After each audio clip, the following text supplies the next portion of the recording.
They laughed the first time I stepped off the city bus wearing my thrift store coat and carrying a lunchbox instead of a briefcase.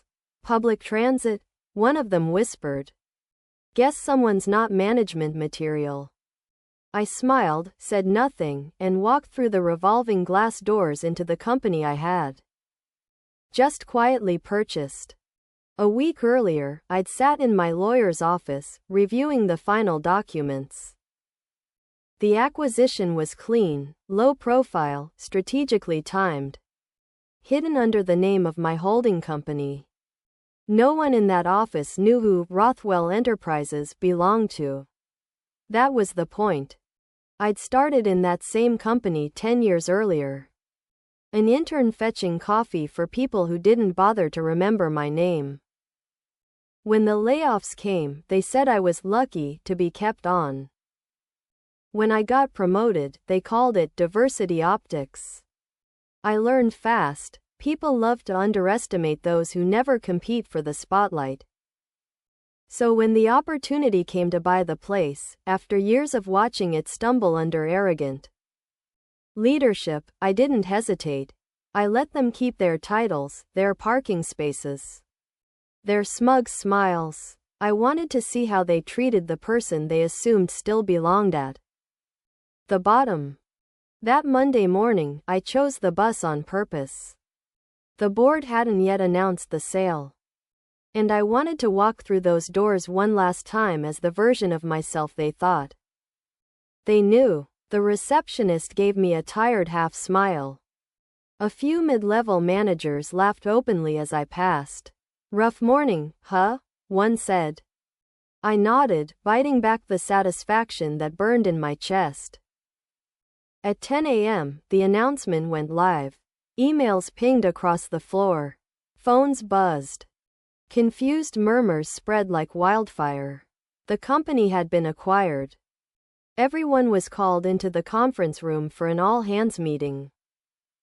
I stayed near the back, listening as they speculated about the new management that would soon arrive. Then the door opened. My lawyer entered first. Good morning, everyone, he said. I'd like to introduce your new owner and CEO, Ms. Alara Grant. Every head turned. I stepped forward, still in the same coat, still holding that same lunchbox. The silence was sharp. Good morning, I said, voice steady. I took the bus today because it's how I started here. And I wanted to remember that perspective, the one you all seem to lose somewhere along the way. A few people shifted uncomfortably. One of the loudest men in the office, someone who once told me I lacked executive presence, was suddenly fascinated by the floor. I won't take much of your time, I continued. The company is staying intact, but things will change. Respect won't flow upward anymore, it'll flow in every direction. Because the people you look down on today might be the ones signing your paycheck tomorrow. There was a beat of silence before polite applause started. Forced at first, then genuine. I smiled, thanked them, and turned to leave. As I stepped back outside, I saw that same bus pulling up to the stop. I almost laughed. Funny thing is, I still take it sometimes, not because I have to, but because it reminds me how far I've come. They laughed when I took the bus to work. They didn't know I bought the company that week. And I didn't need to prove it. The look on their faces that morning was worth more than every car in the parking lot combined. They laughed the morning I stepped off the city bus, rain dripping from my coat. My hair tied back, clutching a paper cup of coffee instead of a designer thermos. Rough month. One of my coworkers snickered as I passed. Another whispered, guess her car finally gave up. I smiled without saying a word and walked toward the same building I'd once cleaned late at night just to pay my rent. What they didn't know was that I had signed the final acquisition papers 2 days earlier. The company was mine now, quietly, legally, entirely. I'd started there 12 years ago as an intern who no one took seriously. Back then, I worked harder than anyone. But hard work doesn't stand out when arrogance fills the room. They mocked my discount clothes, my bus pass, my refusal to join after work drinks because I was studying business management at night. "You'll never lead, Maya," my old boss told me once. "You're too careful, too small picture." But I'd been studying more than business, I'd been studying them. The patterns, the weaknesses, the opportunities they were too entitled to notice. Over time, I left, built my own firm, made quiet deals. I learned how to let people underestimate me because invisibility is power in a room full of egos. When this company's shares started sinking, I bought them, one by one, quietly, through my holding company. By the time they realized what had happened, I was already their majority owner. That Monday morning, I rode the bus on purpose. I wanted to see their faces before the news broke. To walk one last time through those doors as just Maya. They were all waiting in the conference room when the email went out. The headline on the screen read, "Rothwell Industries acquired by Meridian Group." A ripple of confusion swept through the crowd. I could almost feel the panic rising. Then the HR director cleared her throat. "We'd like to introduce the new owner of Rothwell Industries," she said. "Please welcome Ms. Maya Singh." The room fell silent. One man actually laughed, thinking it was a joke. But I walked up to the front, set down my bus pass on the table, and smiled. "Good morning," I said. "I took the bus today." Seemed fitting. It's how I used to get here every day when I worked for this company. I thought it'd be a good reminder of how far hard work and perspective can take you. No one spoke. The same people who once ignored me now stared like they'd seen a ghost. My former boss, pale and rigid, tried to recover. "Well, this is unexpected." "Not really," I said evenly. "You taught me everything I needed to know about this place. You just didn't realize I was paying attention." I didn't stay long after that. I had other meetings, other companies to look after. But as I walked out the door, I passed the row of shiny cars lined up in the executive lot and smiled. My bus was already waiting at the curb. They laughed when I took the bus to work. They didn't know I bought the company that week. And I still take that same bus sometimes, just to remind myself. Power doesn't come from arriving in style. It comes from knowing exactly when to arrive. They laughed the morning I took the bus to work, really laughed. One of them even filmed it, whispering something about how the executive wannabe can't even afford gas. I could hear them from the lobby as I shook the rain off my sleeves and smiled at the receptionist who used to ignore me. I didn't correct them. I just walked to the elevator, pressed the top floor, and rode in silence, the kind of silence that comes when you know something they don't. Just 3 days earlier, I'd signed the final papers. The company was mine now. Not rented, not partnered, not managed, owned. Every desk, every paycheck, every arrogant voice on that floor. I'd built my career quietly after they forced me out 5 years ago, saying I didn't have the right image for leadership. Translation: I didn't play golf, didn't drink with the boys, didn't pretend to laugh at their jokes. I left with a severance check and a fire they couldn't see. I started small, consulting, freelancing, saving. Then I started buying small businesses, one contract at a time. The kind of companies this place used to crush without a second thought. Eventually, I built my own holding firm. And when the opportunity came to buy back my old employer, I didn't hesitate. I made sure the deal went through quietly, under a shell company. I wanted to walk through those doors one last time before they knew who I was. So that morning, I chose the bus on purpose. I wanted to feel what it was like again, the weight of early ambition. The smell of rain and metal and effort. It grounded me. It reminded me why I started.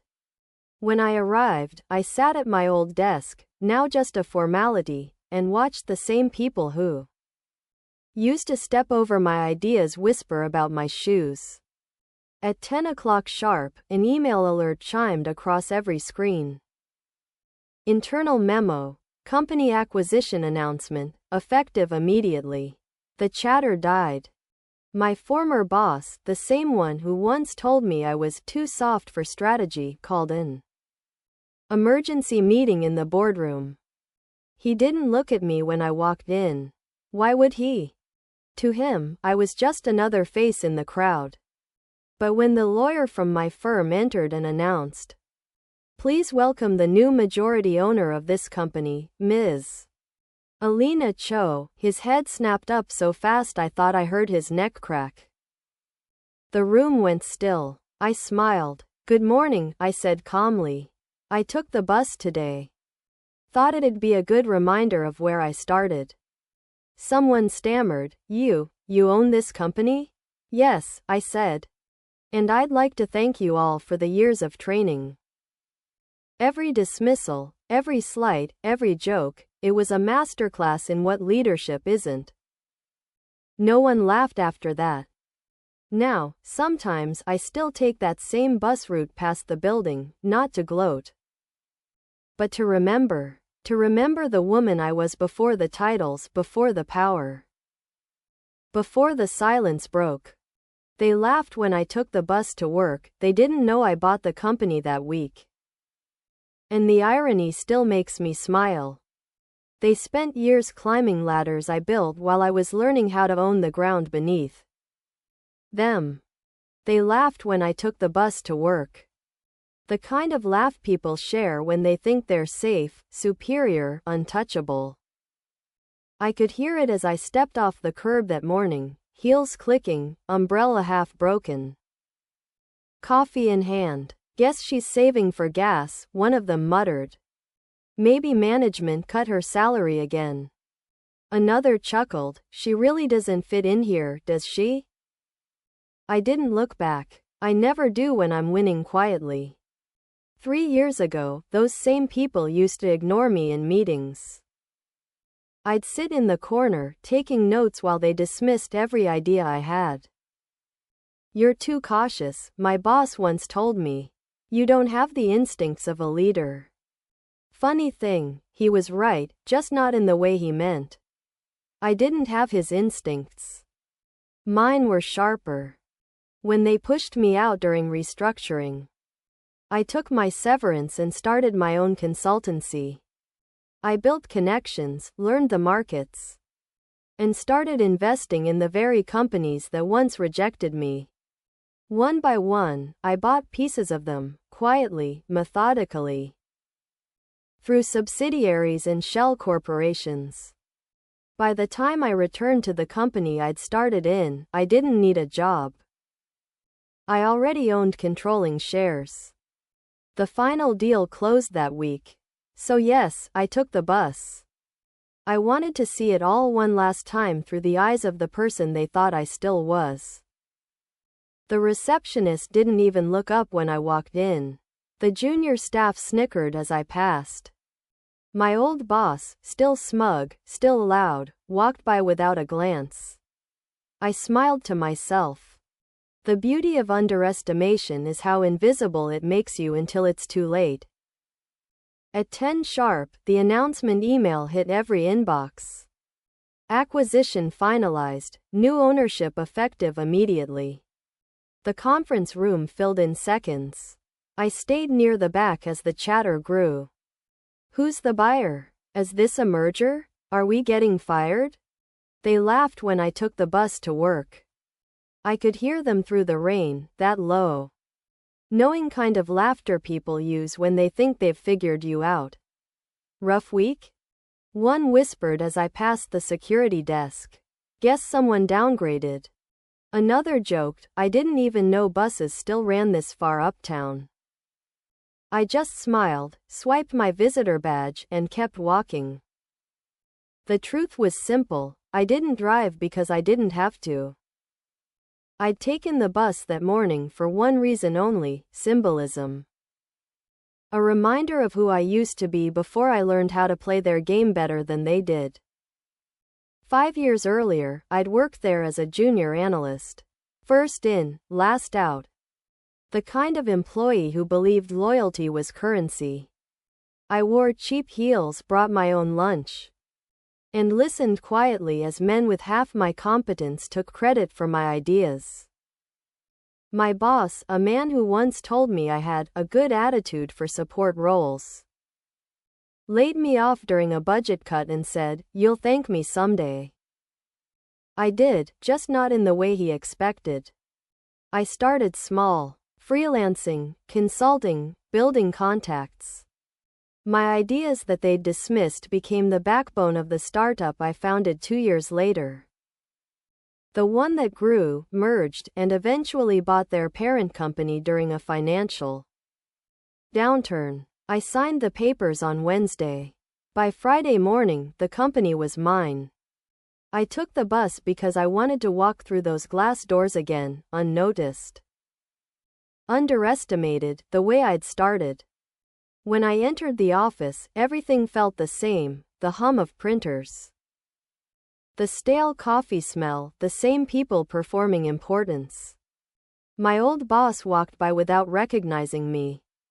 He was bragging about a new client, the same client my firm had acquired last quarter. I almost laughed. At 10, an emergency meeting was called. The company's been sold, someone whispered. Private acquisition. The conference room filled quickly, tension thick in the air. I stayed near the back, watching them fidget, whisper, speculate. Then the legal advisor stepped forward. "Ladies and gentlemen," he said, "please welcome your new majority owner, Ms. Eva Moreno." Silence. A few confused glances. Then every head turned toward me. My old boss's face went white. "Good morning," I said calmly. "I took the bus today, thought it'd be a good way to remember where I started. Some of you might remember me as the intern who brought coffee or the analyst you said wasn't management material. Turns out, you were right. I'm something different now." A few people forced polite smiles. Most just stared. "I'm not here to humiliate anyone," I continued. "But I do want to remind you of something. Never assume someone's worth based on the view from your office window. Because sometimes the person waiting for the bus is the one buying the building." When the meeting ended, no one laughed. I walked out quietly, my reflection catching on the glass doors, the same doors I used to push open with hesitation. Outside, the same bus pulled up to the curb. I almost got on just for the satisfaction of it, but instead, I let it go. I'd caught a bigger ride. They laughed when I took the bus to work, they didn't know I bought the company that week. And I still smile every time I pass that stop. Because I learned that power isn't about arrival. It's about who's waiting when the laughter fades. Then the lawyer stepped forward and cleared his throat. "Ladies and gentlemen, please welcome the new majority owner and acting CEO, Ms. Aria Malik." The silence that followed could have shattered glass. I walked to the front, calm, unhurried, rain still drying on my coat. My old boss blinked, pale. "This is you?" he stammered. I smiled. "Yes. I thought I'd drop by. It's been a while since I rode the bus here." A few people laughed nervously. Others didn't dare. "I bought this company because I believed in what it could be," I said. "Not what it became." Some of you forgot that leadership isn't about parking spots or suits. It's about perspective. And I've had plenty of that, sitting in traffic, watching this building from the outside. No one had anything to say after that. Now, every so often, I still take that same bus route, not out of nostalgia, but balance. It reminds me that power means nothing if you can't remember what it felt like to have none. They laughed when I took the bus to work, they didn't know I bought the company that week. And I didn't need to fire anyone that day. Watching them stand when I entered the room was enough.